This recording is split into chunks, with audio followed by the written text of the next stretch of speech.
എൻ്റെ പേര് ഷാജഹാൻ, പണവള്ളി. ഇസ്ലാമിൽ പ്രതിരോധം ഇല്ലെന്നാണോ മുജാഹിദ് പ്രസ്ഥാനം പറയുന്നത്? പ്രവാചകൻ്റെ കാലത്ത് ശത്രുക്കൾക്കെതിരെ പ്രതിരോധിച്ചിട്ടില്ലേ?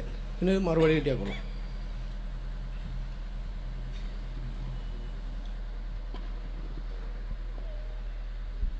അസ്സലാമു അലൈക്കും വറഹ്മത്തുള്ളാഹി വബറകാതുഹു. ബഹുമാന്യ സഹോദരൻ്റെ ഒരു ചോദ്യം, പ്രതിരോധം ഇല്ലെന്നാണോ അഥവാ ഇസ്ലാമിൽ പ്രതിരോധമില്ലെന്നാണോ മുജാഹിദുകൾ പറയുന്നത് എന്നാണ്. വ്യാപകമായി ഒരു തെറ്റിദ്ധാരണയുടെ ഭാഗമായി വന്നിട്ടുള്ളതാണ് ആ ചോദ്യം. ഇന്നലെ ആലുവയിലെ മസ്ജിദിൽ ഖുതുബ നടത്തി ഇറങ്ങുമ്പോൾ ഒരു ചെറിയ പയ്യൻ എന്നോട് ചോദിച്ചു, വ്യാപകമായി മുസ്ലിങ്ങൾ വേട്ടയാടപ്പെടുമ്പോൾ തിരിച്ചടിക്കുന്നത് കൊണ്ടും ബോംബിടുന്നത് കൊണ്ടും കൊല്ലുന്നത് കൊണ്ടും എന്താണ് തെറ്റ്? അതല്ലേ ശരിയായ വശം? ഇസ്ലാമിനെ സംബന്ധിച്ചിടത്തോളം വൈകാരികതകൾക്കപ്പുറത്ത് വിചാരപരമായ ഒരു തലമുണ്ട് ഇസ്ലാമിന്. ഒരു മുസ്ലിം ഏതൊരു പ്രവൃത്തി ചെയ്യുമ്പോഴും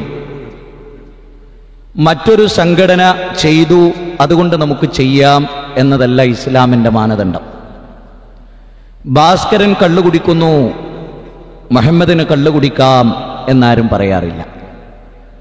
ഭാസ്കരൻ സ്ത്രീധനം വാങ്ങുന്നു, അതുകൊണ്ട് ബഷീറിന് സ്ത്രീധനം വാങ്ങാം എന്ന് ഇസ്ലാമിലില്ല. ഇസ്ലാമിൻ്റെ ഒരു പ്രത്യേകത ആര് എന്ത് ചെയ്യുന്നു എന്നതല്ല നമ്മുടെ തെളിവ്. നമ്മൾ എന്ത് ചെയ്യുന്നു അത് പ്രമാണവുമായി എത്ര പൊരുത്തപ്പെടുന്നു എന്നതാണ് നമ്മുടെ വിഷയം.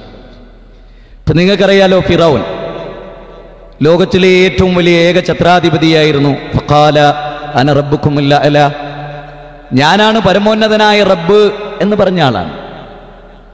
അദ്ദേഹത്തെ പറ്റി വിശുദ്ധ ഖുർആൻ സൂചിപ്പിക്കുന്ന ഒരു വാചകം, വഇദ് നജൈനാകും മിൻ ആലി ഫിർഔന യസൂമുനകും സൂഅൽ അദാബ് യദ്ബിഹുന അബ്നാഅകും വയസ്തഹ്യൂന നിസാഅകും വഫി ദാലികും ബലാഉം മിർ റബ്ബികും അളീം വഇദ് ഫറഖനാ ബികുമുൽ ബഹറ ഫഅൻജൈനാകും വഅറഖനാ ആല ഫിർഔൻ വഅൻതും തൻദുറൂൻ.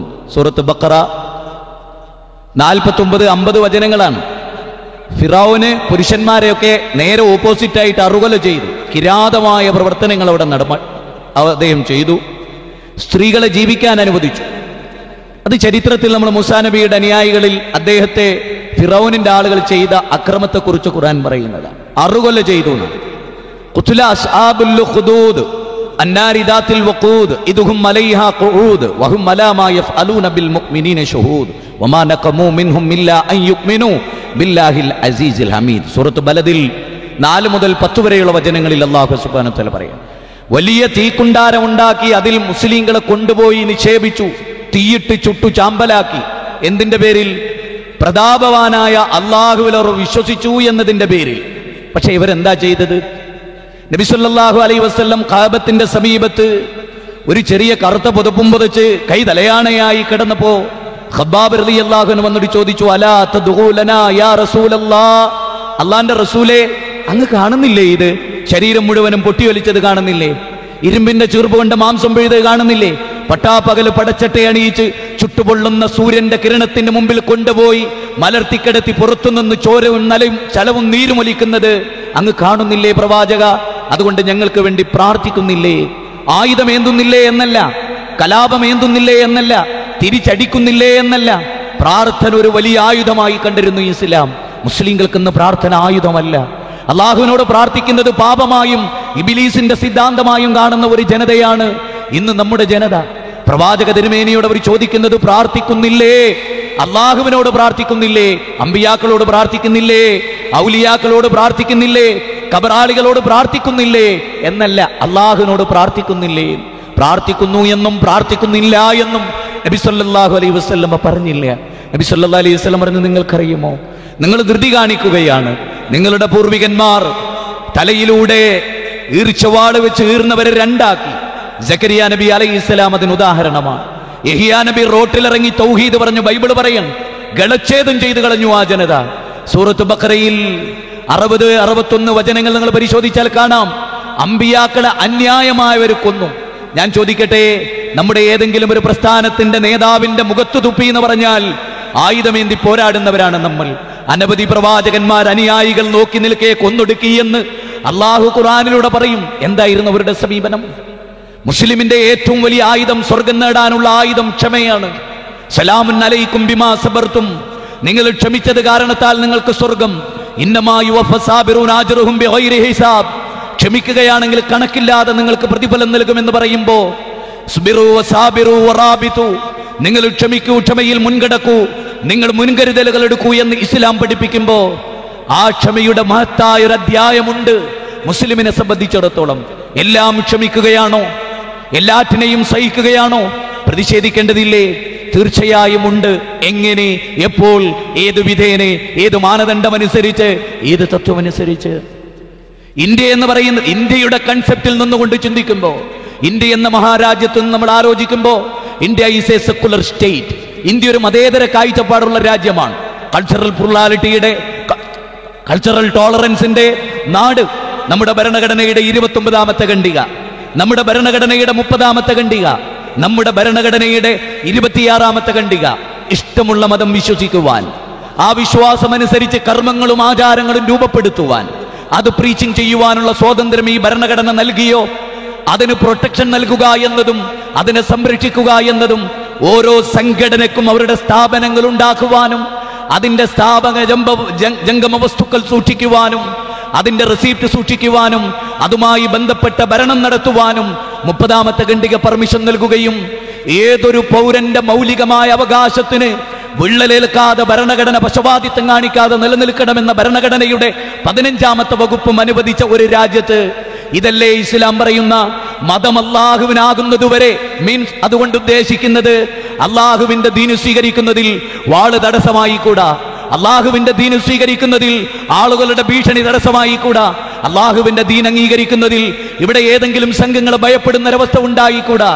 അങ്ങനെ ഒരു ഭരണഘടന ഉള്ളപ്പോൾ പാർലമെന്റിൽ നമ്മൾ നേരത്തെ സൂചിപ്പിച്ച ഇന്ത്യയുടെ കോടതിയുമായി, നിങ്ങൾക്കറിയാലോ ഹൈക്കോടതി ഇന്നലെ പലതവണ കാണിച്ചു, നമ്മുടെ കേരളത്തിന്റെ ഹൈക്കോടതി.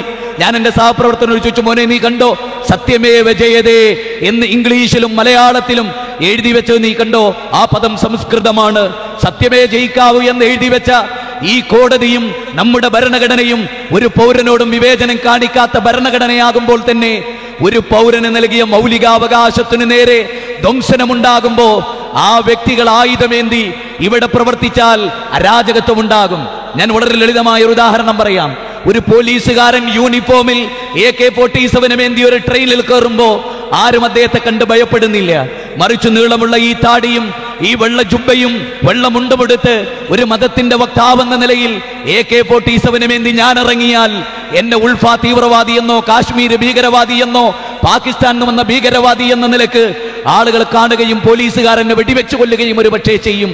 എന്തുകൊണ്ട്? നിയമം നടത്തേണ്ടവർ നിയമം നടത്തണം, കോടതിയുമായി ബന്ധപ്പെടേണ്ടത് കോടതിയുമായി ബന്ധപ്പെടണം. എന്റെ മൗലികാവകാശം ചോദ്യം ചെയ്താൽ ഞാൻ ഒരു ഉദാഹരണം പറയാം, വളരെ ലളിതമായി ഇത് പഠിക്കേണ്ടത് കൊണ്ടാണ്. തിരുവനന്തപുരത്ത് ഭീമാപള്ളിയിൽ കഴിഞ്ഞ ഒരാഴ്ച മുമ്പ് ഒരു പ്രഖ്യാപനമുണ്ടായി. അതിന്റെ 5 കിലോമീറ്റർ ചുറ്റളവിൽ NDF, തബ്ലീഗ് ജമായത്തെ ഇസ്ലാമി, കേരള നദുവത്തുൽ മുജാഹിദീൻ സംഘങ്ങൾക്ക് നോട്ടീസ് ഒട്ടിക്കുവാനോ ബാനർ ഒട്ടിക്കുവാനോ ബാനർ തൂക്കുവാനോ ചുമരെഴുതുവാനോ പ്രസംഗിക്കുവാനോ അവകാശമില്ലെന്ന് ഇതിനാൽ ഭീമാപള്ളി അറിയിച്ചു കൊള്ളുന്നു എന്ന് നിങ്ങൾ ആലോചിക്കണം. നമ്മൾ കോടിയേരി ബാലകൃഷ്ണനെ കണ്ടു.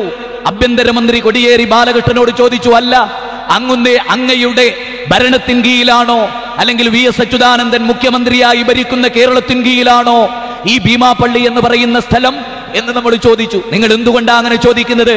ഇതാ ഇങ്ങനെ ഒരു നോട്ടീസ് പറഞ്ഞിരിക്കുന്നു. എന്നിട്ടോ അത് കഴിഞ്ഞ് അദ്ദേഹം ചോദിച്ചു, അങ്ങനെയുണ്ടോ? എങ്കിൽ അതൊന്ന് നിയമപരമായി നേരിടേണ്ടതാണ്. IG-യെ അപ്പോൾ തന്നെ അദ്ദേഹം വിളിച്ചു, കാര്യങ്ങൾ ഏൽപ്പിച്ചു, അന്വേഷണം വന്നു. 2-3 ദിവസങ്ങൾ കഴിഞ്ഞ് നമ്മുടെ ഒരു യൂണിറ്റിന്റെ പരിപാടി ഭീമാപള്ളിയിൽ നടന്നപ്പോ 200 ഗുണ്ടകൾ വന്ന് അടിച്ചു തകർത്ത് 5 മുജാഹിദുകളെ ഹോസ്പിറ്റലിൽ പ്രവേശിപ്പിച്ച് ഇന്നവർ ഹോസ്പിറ്റലിലാണ്.